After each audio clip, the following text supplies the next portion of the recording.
मराठी माणसांची number 1 choice Marathi matrimony.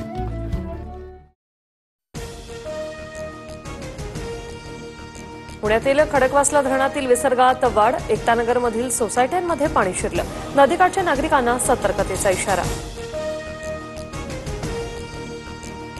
उजनीतून 71,000 तर वीर धरणातून 31,000 क्युसेकनं विसर्ग सुरू। पंढरपुरात चंद्रभागा नदीतील पुंडलिक मंदिरासह लहान मोठी मंदिरं पाण्याखाली।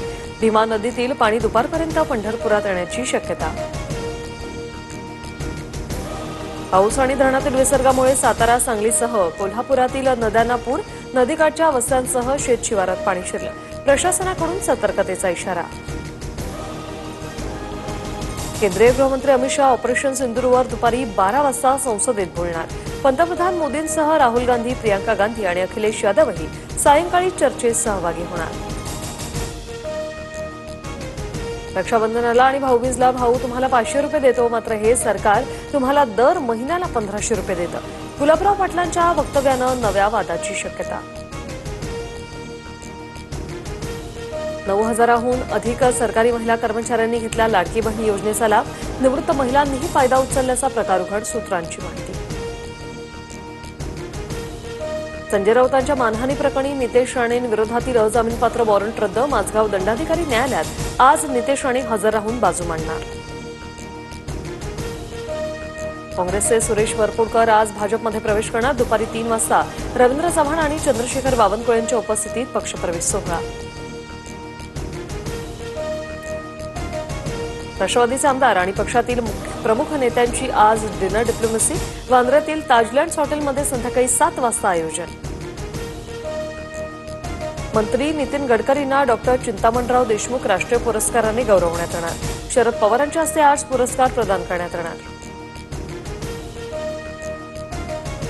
लोकसभेत ऑपरेशन सिंदूरवर चर्चा सुरू असताना श्रीनगरजवळ ऑपरेशन महादेव, पहलगाम हल्ल्यातल्या अतिरेकी मुसा सुलेमानीसह 2 अतिरेक्यांचा खात्मा, भारतीय सैन्याला मोठं यश। पाकिस्तानी आर्मीचा माजी पॅरा कमांडो हाशिम मुसा ठार, आयएसआयच्या सांगण्यावर करत होता लष्करी तोयबासाठी काम, 20 लाखांचं बक्षीस असलेल्या अतिरेक्याला कंठस्नान। पाकव्याप्त काश्मीर ताब्यात घेण्याची हीच वेळ होती, सरकारला कोणी थांबवलं? पीओके घेतला असता तर मोदींना डोक्यावर घेतलं असतं। ऑपरेशन सिंदूरच्या चर्चेवेळी अरविंद सावंत आक्रमक। कोल्हापूरच्या नांदणी मठातील हत्तीणीला गावकऱ्यांकडून निरोप, हत्तीणीला नेऊ नये म्हणून काही लोकांची पोलिसांसोबत हुज्जत, काही समाजकंटकांनी पोलीस उपअधीक्षकांची गाडी फोडली। निशिकांत दुबेंना संसदेत घेतल्याबाबत राज ठाकरेंकडून वर्ष गायकवाडांचं अभिनंदन। महाराष्ट्रातील 45 खासदार गप्प बसले, तुमचा आवाज बुलंद राहील अशी आशा, राज ठाकरेंचं पत्र। काही ठिकाणी असंवेदनशील वक्तव्य झाली, काही मंत्र्यांच्या चुका मान्य आहेत, तक्रार करणारे कोण, त्यांचं वागणंही लोक पाहतायत। वर्ध्यातील बैठकीत फडणवीसांचं विधान। कोकाटेंबद्दलचा निर्णय तुम्हाला सांगण्याची गरज नाही, माणिकराव कोकाटेंच्या प्रश्नावर अजितदादांचा पत्रकारांनाच उलट सवाल। कोकाटे आणि अजितदादांमध्ये भेट होण्याची शक्यता। पुण्यातील ड्रग्ज पार्टी प्रकरणी ससून रुग्णालयाचा प्राथमिक अहवाल पुणे पोलिसांकडे सादर, खडसेंचे जावई प्रांजल खेवलकरांनी मद्यप्राशन केल्याचा अहवाल, सूत्रांची माहिती। राज्य सरकारकडून ॲप आधारित प्रवासी सेवा, प्रवासी वाहतूक सेवेला जय महाराष्ट्र, महाराईड, महायात्रा, महागो यापैकी एक नाव देण्यात येणार। नियमावली अंतिम टप्प्यात, सरनाईकांची माहिती।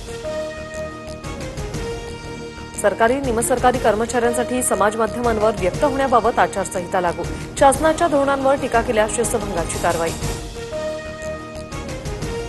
नागपुरात बिअर बारमध्ये शासकीय फाईल घेऊन 3 व्यक्ती बसल्याचं समोर, अधिकारी गडचिरोली जिल्ह्यातील असल्याची माहिती। बावनकुळेंकडून 3 दिवसात कारवाईचं आश्वासन। महाराष्ट्राची लेक दिव्या देशमुख ठरली बुद्धिबळ स्पर्धेत विश्वविजेती, नागपूरच्या कन्येनं जॉर्जियातील महिला वर्ल्ड कप पटकावला, मुख्यमंत्री फडणवीसांकडूनही अभिनंदन।